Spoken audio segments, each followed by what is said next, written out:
他开口了。这怎么又和汉东油气集团扯上关系了？汉东油气集团的老总就是刘新建，我知道啊，前省委书记赵立春同志的第4任秘书嘛。但是在这儿突然间讲到他，我还是觉得挺意外的。没什么意外的，这些人呢，总是在适当的时间出现在我们预设的场景当中。侯导演，这出戏相当的有戏剧性啊。哎，龙哥，你说现在风声鹤唳的，这刘新建他是不是有点害怕了？他怕什么呀？他们公司跟山水集团的合作合理合法，有什么可怕的？不是，我是说打进山水集团的7个亿的账是不是不太合法？唉，刘新建那儿你不用担心，他是国企老板，说一不二。哪怕他在赌场，他赌输2、3个亿，那账都能平了。现在不反腐呢吗？一旦被盯上，谁都不好过呀。唉，这倒是。看来咱们得好好研究研究这刘新建的情况了。蔡成功每年的年初都要为他的贷款寻找过桥资金。2010年和2011年的过桥资金是汉东油气集团给的。对，蔡成功说你是受了贿才放贷的，对吗？事实并不是这样，我们是正常放贷。送我卡里的那钱也是蔡成功付给汉东油气集团的过桥利息。2010年一共2张卡100万，我们作为银行内部的福利，大家伙分了。2011年50万是我自己拿的。可是汉东油气集团为什么一定要通过蔡成功给你送钱啊？那就是希望我们过桥成功，如期的给蔡成功贷款。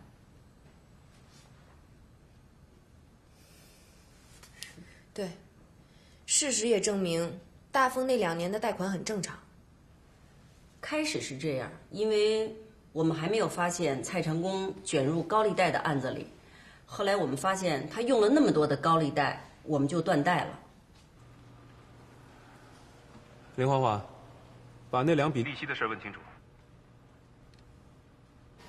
好嘞，我知道了，我跟龙哥说。龙哥，那刘新建想请你去会所吃饭。算了吧，他那会所早被人盯上了，我就别自找麻烦了。大风厂那块地，高总和刘新建还想找你再商量商量。有什么商量的？按合同办。那不是办不成吗？哎，龙哥，我跟您实话实说啊，这个孙连成这个人你是不知道啊，你就真舍得孩子也套不着狼，没准还为了白眼狼。在我的印象中，2010年的过桥款是1个亿，用了10天，利息是300万，我们银行分了100万，200万由蔡成功打给山水集团了。你确定吗？200万，蔡成功确实打到了山水集团。我确定，因为这笔钱是从我们银行的汉口路的支行给打出去的，你可以查呀，这是有底单的。2011年的过桥资金是6000万，用了8天，利息是144万。我拿了50万，94万也由蔡成功打给山水集团了。卢玉可，安排人手，彻查山水集团和汉东油气集团的财务往来，尤其是这2笔过桥利息的去向。是，不过我估计这钱早都已经进了刘新建的兜里了。少估计，今天就派人去查，用事实说话。就是这里，11栋1单元1012室。哎，快看，蔡成功的老婆带着他儿子过来了。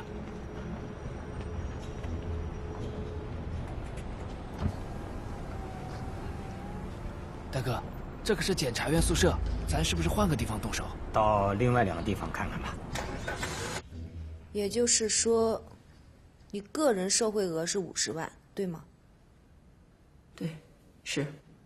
那100万是集体受贿。是，其实当时我们没有认为犯罪，以为是银行搞的内部福利呢。可我就不明白，蔡成功为什么要举报我呀？他怎么不举报刘新建呢？那他为什么要举报刘新建呢？因为他知道他在贪污啊。过桥的两笔款294万的利息，都是蔡成功打给山水集团了。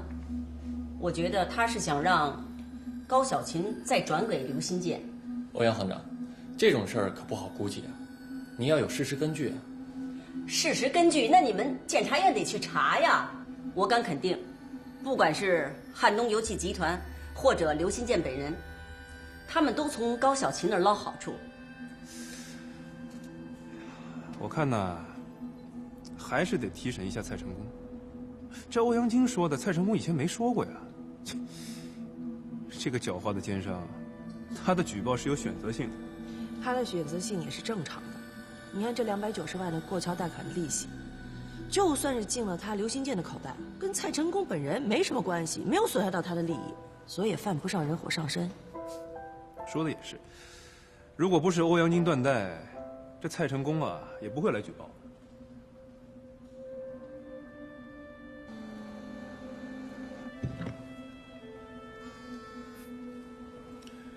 喂，东来，侯局长，好消息啊！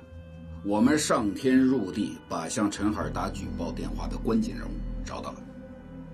你是不是把联络员陆一可派过来，一起见证着重要时刻呀？别了啊！我亲自来就行了，啊！一可，你继续在这指挥工作，让周正、林华华加一下班。审完欧阳菁，继续审蔡成功。知道了，你放心吧。任一巷的房子是蔡成功岳父岳母的，一般人不知道，只有礼拜六、礼拜天他老婆儿子才会过去住一晚。这里面的麻烦是多了2个老人，处理起来动静大。放心，不会有太大的动静，我们只要孩子。明白。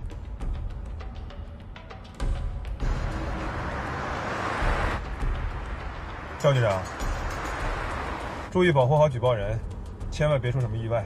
你说完了，已经出意外了，人已经死了。什么？那你让我来见谁啊？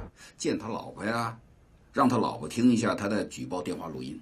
哎，我说赵东来，你是不是故意骗陆亦可出来约会啊？侯亮平，你别以小人之心度君子之腹。我想跟陆亦可约会，我什么理由不行啊？我犯得着假公济私把他约到市局来吗？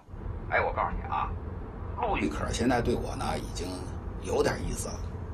你不是她男闺蜜吗？你在她面前多夸夸我，像什么智勇双全了，令你敬佩了，总之赞美的词儿别舍不得用，好吧？哎。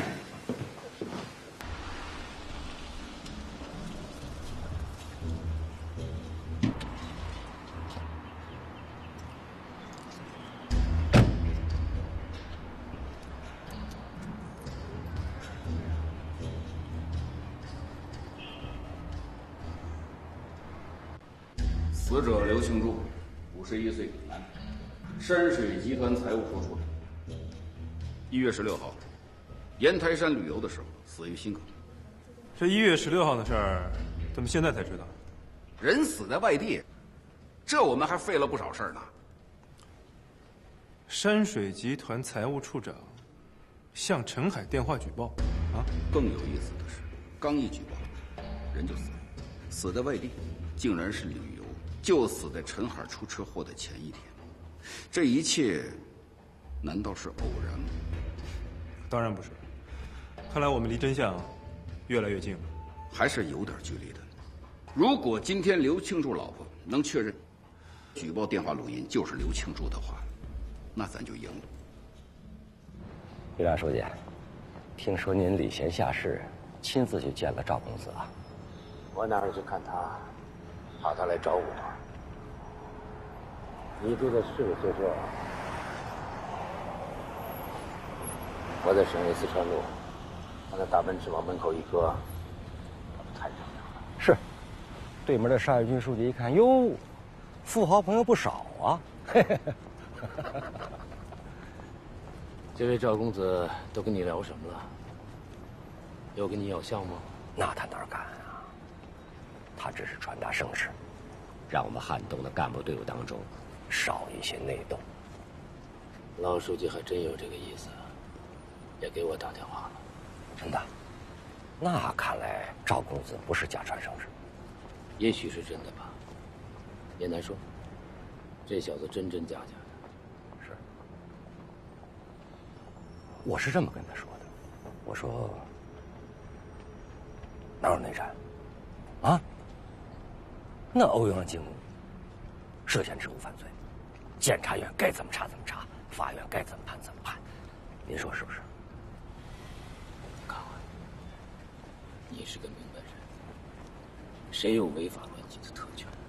对，这您说的对。真感谢您，培养出了一位好学生。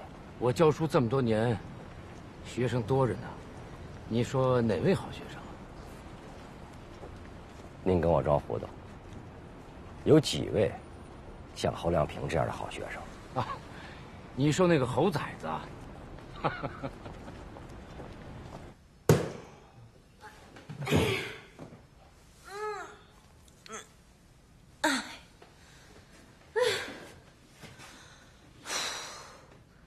这个欧阳靖终于审完了，蔡成功归你了啊！没问题。哎，我跟你说啊，蔡成功就是个无赖，一会儿对他不用客气。但是法不容情啊，我的妹妹。干嘛呢？干嘛呢？别谈情说爱。哎，谁谈情说爱了？这是谈情说爱的地方吗？就是陆处长，我们这是分析案情呢。别哥啊妹的，行不行啊？赶紧提审吧。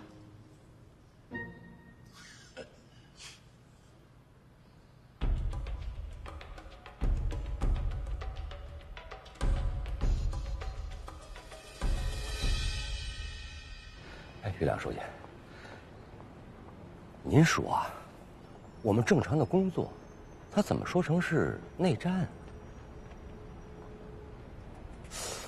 是赵公子假传圣旨，那还是咱们的老书记对形势的误判？就是，都是正常工作嘛。我看一定是这个赵公子谎报军情了。说到这儿，我还要提一下您的前任秘书陈清泉，免得您还有其他同志产生误会。这扫黄可不是我干的，我也没有时间干这么细的工作。这个议题，咱们市委常委早就定下来的。你不用解释，大康书记，你做的没错。陈清泉做过谁的秘书不重要，关键的是他有没有违法乱纪。你想想看，一个人民法院的副院长，乱搞男女关系不说，还把自己的情人安排到法院当法官，这不荒唐吗？毫无底线。你做的没错。我举报，我要举报一帮贪官，他们不让我好好活，那我也让他们不得好报。这是你丈夫刘庆柱的声音吧？不是。不着急，再听一遍。我举报，我要举报一帮贪官，他们不让我好好活，那我也让他们不得好报。哎，很明显，他在撒谎。是啊，注意他的眼神。哎，于亮书记，还有一件事，就是咱们省公安厅的祁同伟同志，您既是负责政法的书记，又是以前他的老师，我觉得这祁同伟怎么了？是不是又上哪儿哭坟去了？这回不是哭坟，这回是进了山涉了水了。什么意思？大康书记，你说说清楚。山水集团，他涉得很深。不是他搅的深，是赵公子搅进去了，他没办法。聊什么呢？哟啊，沙书记，沙书记，我听到你们聊赵公子了。这个赵瑞龙在我们汉东有这么多的生意啊，哼，特别是他那个李州的湖上美食城，弄得是天怨人怒，百姓反应很强烈啊。这么多年了，你们就没听见、没看见？说实话，看得见、听得见也没办法，投鼠忌器嘛。他有个好父亲，没人敢动他。也不尽然。吕州有个区委书记叫易学习的就动了，一个电话打到了北京立春同志的家里，通信汇报，就准备动手了。前几天我跟田国侯同志专程去看了他，当面表态支持。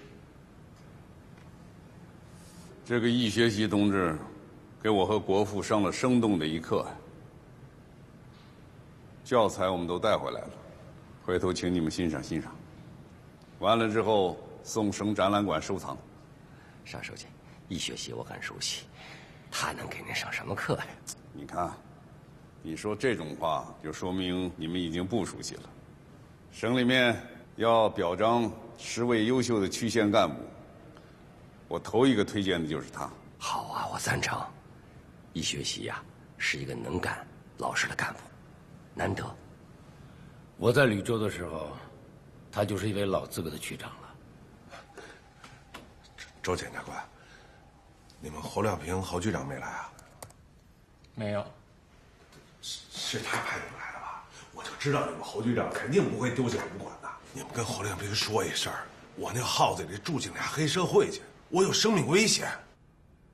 蔡成功，这种事儿请向住所检察官反映。今天咱们是审讯，我跟住所检察官反映了，他们不管啊。他们说我变态，还说我什么妄想症。好了好了，别扯远了，我们开始。我开始什么呀？我跟你们反映我有生命危险啊。好，那你就说说有什么危险，实事求是啊。我告诉你，可别再绕了，绕出了麻烦，后果可自负。我没绕弯啊，我一定实事求是的说。同志们，今天的省委办公会是我提议召开的，有些同志是我特别邀请的，比如说李达刚同志，还有政协的前秘书长。会议的内容很简单，就是只做一件事情，解剖一只麻雀。我们说麻雀虽小，五脏俱全。通过今天我们认真的解剖，大家思考一下以前工作中出现的一些问题。这张图哪位同志熟悉啊？沙书记，这张图我熟悉，刚才一进门我就看到了。好，这是1992年金山县的道路规划图，曾经挂在县委招待所101的房间。它的主人应该是时任县委书记易学习，当时我任县长。那就给我们讲讲这张图的故事吧。我们也对改革开放的历史做一次回顾。其实那段历史大家都清楚。不是我们家刘庆柱的声音。那是谁的声音？我怎么知道？反正不是我们家老刘。他不承认没关系，先跟他聊点别的。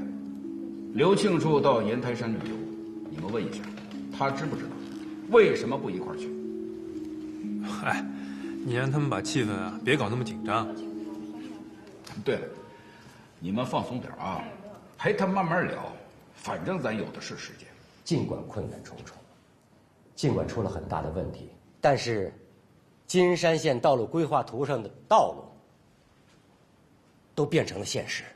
我非常感谢我的第一任班长，没有他的保驾护航，就没有金山县最早的乡镇公路网。我尤其感到欣慰的是，在我大下行政命令捅了娄子，是易学习书记替我承担了责任。同志们，祸闯了，就要有人来承担这个责任。这个责任人只能是我。易书记，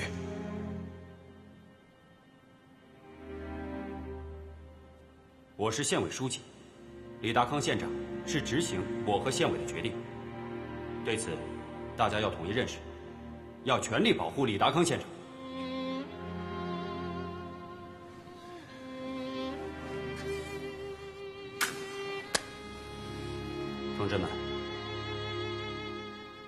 引水修路搞建设，我不如李达康，保下李达康，对咱们金山真的很合算。老百姓少受折腾了。李县长，今天你能不能给我们一个态度？好，易书记，王县长，同志们，今天我就在这表个态，在哪儿跌倒就在哪儿爬起来。这途上的路，如果哪一条不能按照规划修完，我李达康也去向市委、省委引咎辞职。我深知易书记和王县长的牺牲，是为了全县120万人民，请同志们相信，相信一个犯了错误的共产党人。我也愿为全县120万人民奉献牺牲。这个图的故事就是这样。好，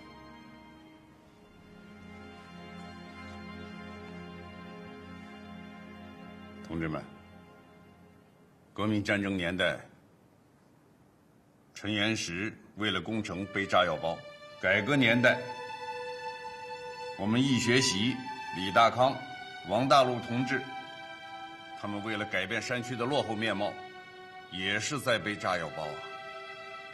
特别是易学习同志，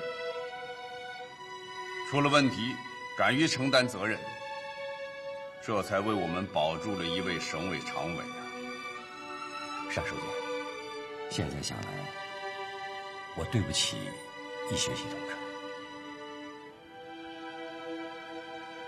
这张图谁熟悉啊？沙书记，这张图我熟悉。22年前，我在临城做市委书记的时候，在时任道口县县长易学习的家里见过这张图。这是一张全县扶贫工作的示意图。当时的道口是临城最穷的一个县。现在道口还不错啊，是有名的建筑之乡，全国100强之一啊。是的，沙书记，道口建筑就是从那时候开始的，也就是从易学习那时候的工作开始。在他任职的4年间，他跑遍了图上的每一个村镇，每一个扶贫点。给我印象最深的是，他刚到任的那一年的3月，道口闹征荒啊。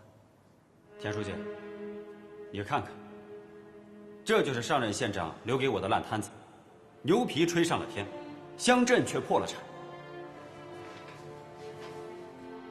现在15个乡镇，3万财政事业人员发不上工资，10万人达不到温饱线。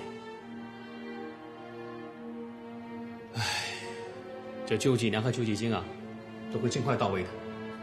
还有啊，你们呢，也要尽快的组织各乡镇生产自救啊，可千万不能光想着等靠要啊。是，田书记，我跟我们县委刘书记已经分好工了，组织全县农村劳动力进城找活路。他去上海，我呢，去南京。我们当领导的带头去逃荒。易县长，别这样说话好吗？啊，还不是这教训啊？那你让我怎么说啊？当官的吹牛吹上了天，遭殃的是老百姓啊！同志们，这就是易学习，在最困难的时刻，他的身影始终扎在人民群众之中。从那时候起，道口县有组织的建筑队一批又一批地进入各大城市，让道口成为全省著名的建筑之乡。现在，道口在上海、北京、深圳、南京的建筑工人超过35万，是临城地区第一个靠劳动力转移进入小康的先进示范县。山水集团的确会安排公司员工的家属参加一些旅游活动，但是这次不是有公务催账吗？我就没跟着去。那你的意思是，你事先知道，对吗？知道，我还给他准备了硝酸甘油，就是防心梗的药。真细心哈。哎，我们怎么听说这药是过期的？过期2年了。啊？啊？呦，都怪我不好，哎呦，都怪我！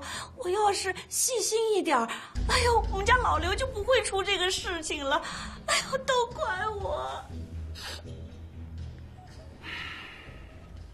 哎，出乎意料吧？他就是不承认。这就没办法了。我就不信啊，只有魏彩霞一个人能听得出刘庆柱的声音。你们找一找刘庆柱身边熟悉他的亲戚朋友，都来听一听。行啊，侯亮平，你可以做我的精神队长了。我把他哥、他嫂子还有他父母，我全都请来了。我判断啊，十有八九他被山水集团的人买通了。判断的不错。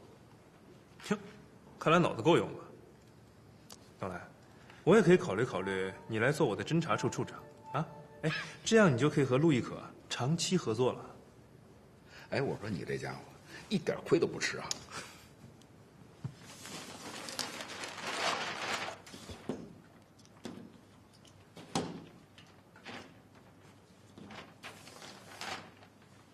这张图我不会忘记。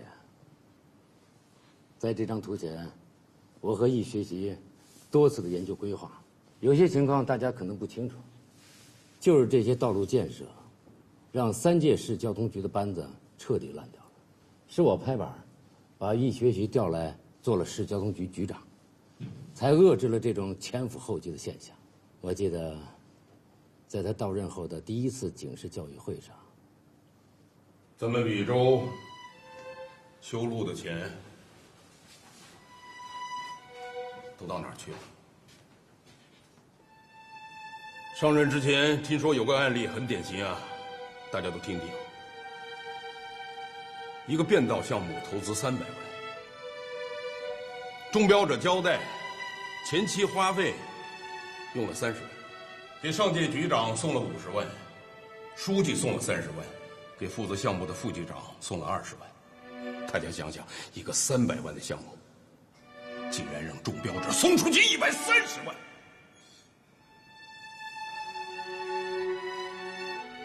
他手下还有那么多人，还有施工队，他还想着赚点钱。可想而知，这条变道修出来之后是个什么样子。请今天到会的各位领导回去转告那些标王们，过去中标没做完的，好好给我去做。在建道路但凡有任何问题，禹州政府和老百姓绝饶不过他们。中标不是中彩，过去上下其手、虚假投标的日子不会再有了，因为我这个局长不是前3任腐败的局长。我也要正告今天在座的各位局级领导、处级领导，大家身上都担着组织的信任、群众的期待，还有你们个人的辛勤汗水、家庭的幸福光荣，走到今天不容易。我真心希望我们这个班子里头不再有任何同志再进监狱。在廉政问题上，请大家向我看齐，也请大家监督我的工作。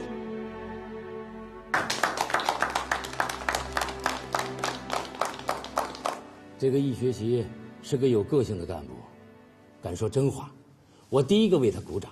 他来了之后，一些行之有效的规章制度才逐步的建立起来。豫章同志，后来易学习的班子里有人出过事儿吗？没有，一个都没有。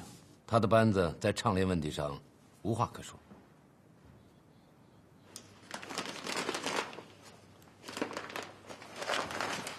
这张图谁来认领啊？我。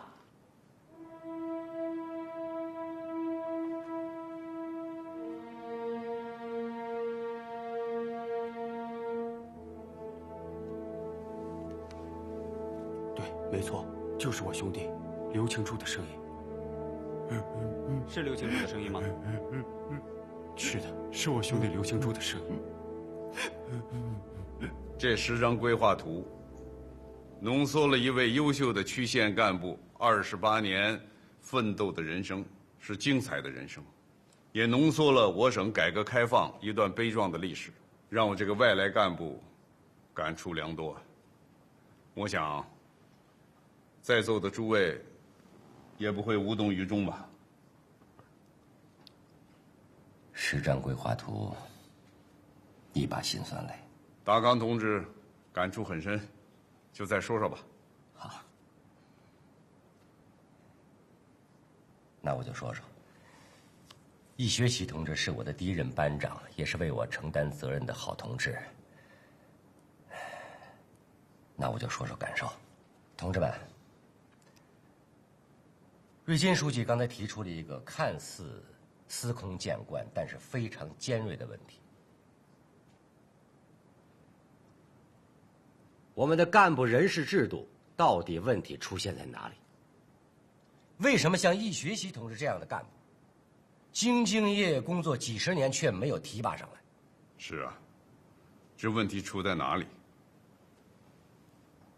大家都畅所欲言，议一议吧。那我先提一提我的感受吧。这些年什么工作最难做？我觉得吴部长的工作最难做。干部的人事安排，其实手心手背都是肉啊，你安排了这个就亏了这个。但是名额有限呀。我们的干部制度是宝塔型的，越往上走人越少。自己眼前的干部都没有安排好，那谁还想得到易学习同志啊？更何况，易学习同志不跑，不送，就会干活。是啊，易学习这类同志只会干活，总觉得自己的努力，组织上能看得到。可是组织是由一个个具体的人所构成的。是由一个部门、一个地区的一把手所领导的。你如果不向一把手靠拢，不经常出现在一把手的视线里，不把一把手当成你的政治资源，那就很难出现在一级组织的考察范围里。瑞金书记说得对，如果我们的政治生态进一步恶化，那是非常危险的。你比如说，有些干部拉帮结派，他不认识人不用，那你怎么办？有的干部心术不正啊，买官发财，那你根本就甭想他什么唯才是用啊、人才是举啊，根本就甭想。住头左边那个，身上纹了一条龙，老阴沉沉的看着我，可瘆人了。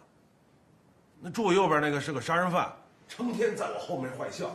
我一回身，正是他眼神就躲。你看那心里肯定有鬼啊！你行了。这里不是说书场，没人听你说书啊！你就直截了当的说，他们到底怎么你了？威胁你了？他们现在倒没威胁我，但这不代表今后他不威胁我啊，因为我已经感觉到我的危险了。这高小琴和欧阳菁肯定会派人杀我灭口的。这么说，你还有一肚子秘密了，说出来听听。我肚子里秘密多了，说也不跟你们说呀。我跟何凌明说。好，既然你不想跟我们说，那咱们就说点正事。你向欧阳菁行贿的银行卡是以什么名目送给他的？还有什么名目啊？贷款返点。可据我们所知，当时的贷款并没有产生，返的什么点呢？我劝你最好老实点儿，是什么说什么，对己负责，对人负责。那我想起来了。有3张卡的150万是过桥利息。哟，想得够快的呀！说说吧，怎么回事啊？这个蔡成功，他就是个无赖。玉刚，你是一线办案的指挥人员，不能有这种情绪啊。蔡成功毕竟是举报人，而且举报的事情基本属实，一定要注意他人身安全。回头你向所里打声招呼。早就打完招呼了，要不然，他不可能活蹦乱跳到现在。这种政治生态说到底就是腐败生态。如果没有一个好的政治生态，那什么都不用考虑了。这种腐败生态就促使我们的干部去跑去要嘛。所以啊，能送什么就送什么。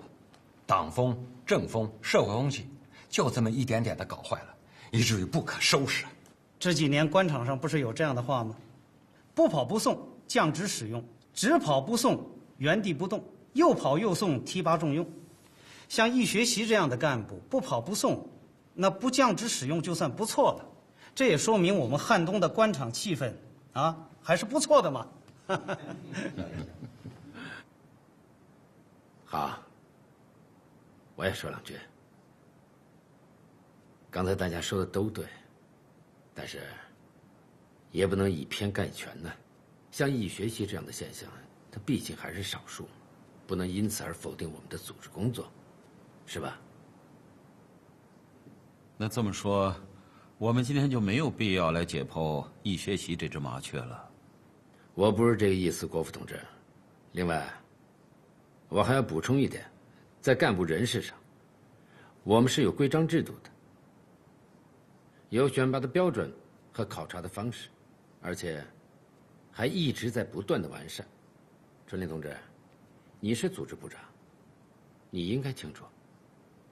关键是，这些规章制度执行了没有？执行的怎么样？就是嘛，如果认真执行了，像易学习这样的好同志为什么上不来呢？而那些腐败干部却一路绿灯的上来，这不能不说明问题了。是啊，我们有些干部一路被举报，一路被提拔，为什么？有后台嘛。现在这叫政治资源了。像易学习同志的情况，不是个别现象，而是大量存在的。这一次，正是我们严格执行的组织人事制度，才发现了这位好同志。吴部长，你们组织部这回是做得不错，值得表扬啊！今后也得严格的执行组织的规定，不能受上下左右的干扰。好，玉郎同志，你还有话说？我没什么要说的了，还是大家说吧。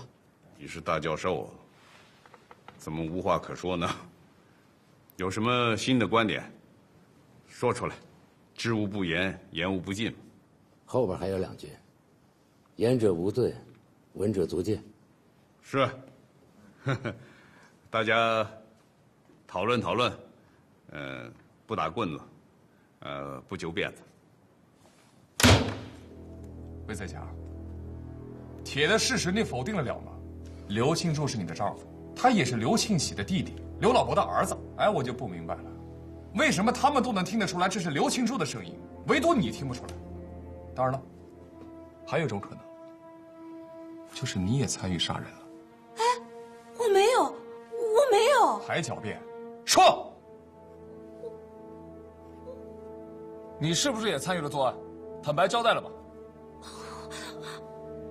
哎呦，他们山水集团的人都不让我说呀。山水集团谁不让你说？那个高总，就是长得漂亮的那个女的，她是省委高书记的侄女儿。我们共产党人还是要讲个辩证法。像政治资源，那也是相对的。我们上面领导是下面干部的政治资源，那下面干部何尝不是我们上面领导的政治资源呢？像当年我在吕州任用了易学习，那就是把易学习也当成了我的一种政治资源嘛。玉良同志，你这话有点道理。所以说，在干部人事安排上，主管领导任用一些自己身边熟悉的干部，那也是情有可原的嘛。熟悉的，就知根知底，什么秉性，有多大能耐，大体心里都有数，用起来就比较放心，是不是？哎，大家也说说，都说说心里话嘛。这个玉良书记说的还是有道理的哈，因为一把手嘛，位高权重，压力也大，一有问题上边直接问责的就是他，所以手下的这些干部他必须要启用他熟悉的人，这也是普遍存在的一个问题。照你这么说，七大姑八大姨我们是认识，这能用吗？用了我们都能放心吗？你这是在抬杠，老钱。我跟大康书记没这个意思。好，好，好，不抬杠。高书记，易学习这个人你熟悉吧？你在吕州做市委书记的时候，他都成了你的政治资源了，你怎么不把这位同志推荐上来呢？所以说，在我们汉东省，山头主义团团伙伙还是存在的嘛，这一点你不得不承认吧？不要扣帽子嘛，哪来那么多山头啊？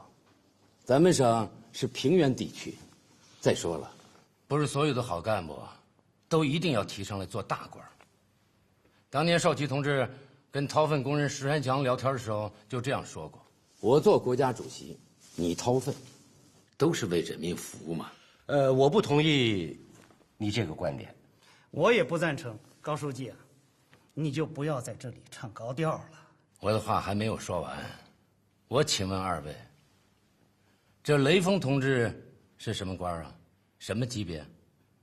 就是一个人民解放军的战士，汽车班班长，不还是我们全党全国人民学习的榜样吗？那至今都是我们的道德楷模，是不是？玉良书记啊，我觉得你在偷换概念。我们现在讨论的是人事干部当中出现的什么问题，我们应该吸取什么样的教训，而不是讨论谁当雷锋的标兵啊、道德的楷模呀。